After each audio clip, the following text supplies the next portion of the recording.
Le réel, c'est ce qui est, indépendamment de notre perception. La réalité, c'est un point de vue subjectif.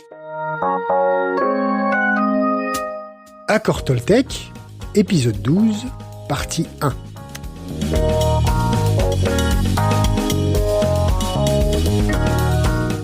Bonjour à toi, bonsoir. Bienvenue dans le podcast chronique d'une résilience méconnue, ou encore ma quête de la pleine santé. Dans ces épisodes, je partage mon parcours d'éveil spirituel et de guérison où la libération du mal-être et des maladies chroniques s'entremêlent avec des récits d'enseignement et de voyage, formant un mélange parfois confortable, parfois un peu déconcertant. Pour moi, voyager et guérir ne font qu'un.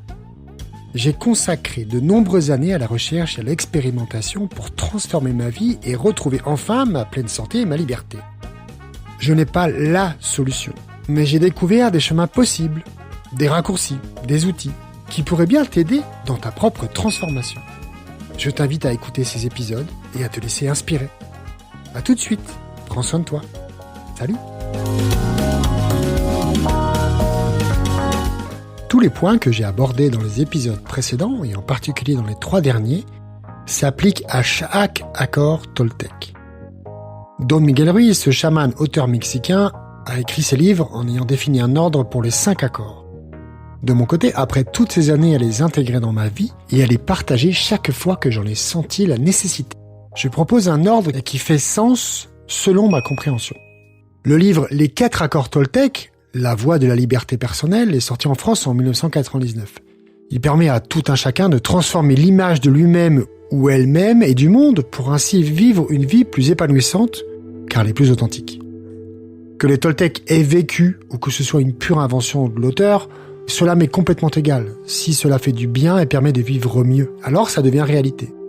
Si tu n'as pas lu le livre, c'est ok, il n'est jamais trop tard. Pour tous les accords, il y a une grande notion de responsabilité personnelle. Et surtout de décision intérieure de les embrasser ou pas. C'est comme pour absolument tout sur le chemin de transformation. Donc cet accord, ne pas faire de suppositions, est une manière d'être plus dans la réalité, ou plutôt dans le réel, ou un mélange des deux. Tu vas te dire, quelle est la différence entre les deux, entre le réel et la réalité? Pour faire simple, car ce n'est pas le sujet du jour. Le réel, c'est ce qui est, dans sa globalité et sa complexité micro-macro, indépendamment de notre perception. La réalité est celle que notre cerveau humain, doublé de notre personnalité et des autres parties qui nous influencent, crée devant nous, ou crée devant lui, ce cerveau humain, pour répondre à ses besoins. C'est un point de vue subjectif. C'est pour ça aussi qu'il y a un intérêt à trouver des chemins en soi, à soi, pour se connecter à sa vérité, à sa réalité personnelle qui est forcément connectée au réel. Ce qui freine à cette évolution ou à cette compréhension, c'est le mental. Il va toujours faire en sorte de se regarder le nombril et de s'assurer de rester dans ses illusions. C'est ce sentiment d'importance personnelle que l'on se donne en tant que maître incontesté de notre univers. Bien que cela soit complètement faux. Même à l'intérieur de nous, c'est pas nous qui commandons. C'est pas le mental qui commande, plutôt. Cela me fait penser au film bien connu de La Belle Verte de Colin Serrault des années 90 où le conducteur de la voiture est en rage à cause de son rétroviseur abîmé. Et la réponse qui lui est donnée est tellement juste que cela le déconcerte. Donc en fait, dans notre quotidien, que peut-on faire pour être un peu plus dans notre réalité ? Bon, la réponse est en multicouche, donc je vais pas rentrer là-dedans maintenant, mais en ce qui concerne la notion de Don Ruiz avec les accords Toltec, c'est ne pas faire de suppositions. Donc c'est pas simple, car justement, notre mental souhaite sortir de son état d'agitation en résolvant les problèmes qu'il crée, où il projette sa subjectivité et donc ses suppositions.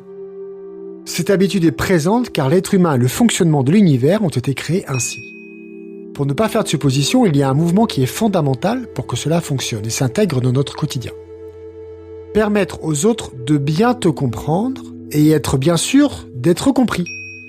Donc ne suppose pas que l'autre sait ce que tu penses ou ressens ou souhaites, assure-toi-en. Sois clair aussi dans ta communication. Et si besoin, demande confirmation de la bonne compréhension. Non seulement tu permets d'être mieux compris, mais aussi c'est un gain de temps et d'énergie phénoménal pour tout le monde. Ne projette pas l'idée que tu te fais de ce qui t'est dit comme le désir qui répond à l'idée que tu te fais de ce qui t'est dit. Je répète. Ne projette pas l'idée que tu te fais de ce qui t'est dit comme le désir qui répond à l'idée que tu te fais de ce qui t'est dit. J'ai pondu cette phrase qui m'est traversé la tête il y a 2 soirs. Je devais être très inspiré. En clair, ça veut dire arrête de vouloir tout contrôler. Pour cela, il y a une clé bien utile dans ce cadre-là. L'écoute active. Écouter réellement ce qu'expose l'autre, le laisser terminer avant d'exprimer son point de vue, par exemple. Et prendre conscience que exprimer son point de vue n'est pas réagir ou nécessairement répondre à ce qui était dit. Il peut être simplement juste d'exprimer ce que tu penses ou ressens. Ça peut suffire largement. Et toi-même, tu sais, tu ressens quand il est nécessaire de préciser. Parce que l'autre fait une tête d'interrogation, ou parce qu'il n'a pas écouté, ou il y a plein de raisons. Tu dois pouvoir sentir. Tout ça est très lié avec l'accord suivant, que ta parole soit impeccable. En réalité, ils sont tous liés, ces accords. Et le lien, c'est ça qui est magique, c'est chacun de nous. C'est toi, c'est moi, c'est lui, c'est elle. En incarnant cette responsabilité de cheminer en conscience, nous faisons tous le lien avec cette conscience-là, avec ces notions-là. Revenir à soi, l'écoute active, accepter les différences, laisser des silences aussi, s'exprimer clairement depuis soi et s'assurer d'avoir bien été compris, reformuler son expression si nécessaire. Donc c'est vraiment le lien avec l'accord Toltec, que ta parole soit impeccable. Méditer sur cet accord et sur tous les autres peut vraiment permettre d'avancer dans sa compréhension, dans son intégration dans notre quotidien. Prendre des notes, s'observer à chaque fois que tu peux t'éloigner de cette notion, de ne pas faire de supposition, ou à chaque fois que tu t'observes, j'ai fait une supposition, mais tu peux noter pour tel sujet. Car à chaque fois que tu t'observes, tu peux prendre conscience de la séparation qu'il y a en toi. Et elle est clé. Non pas la séparation, mais la prise de conscience de cette séparation. Si tu souhaites être accompagné dans ce processus d'intégration, prends une session gratuite de 30 minutes et voyons si je peux t'aider, car ces accords font partie des piliers de mon accompagnement. Et voilà, c'est tout pour cet épisode. Évidemment, il y aurait bien plus à dire.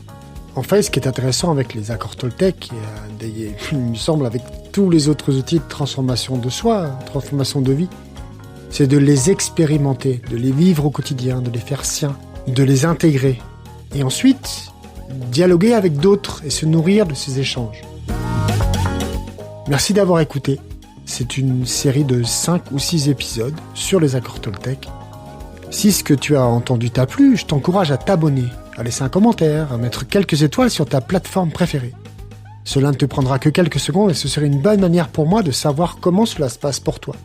Bien que l'idéal soit réellement que tu viennes échanger en direct, n'oublie pas que je suis relativement joignable sur les réseaux sociaux. Prends soin de toi et je te dis à la semaine prochaine. Salut!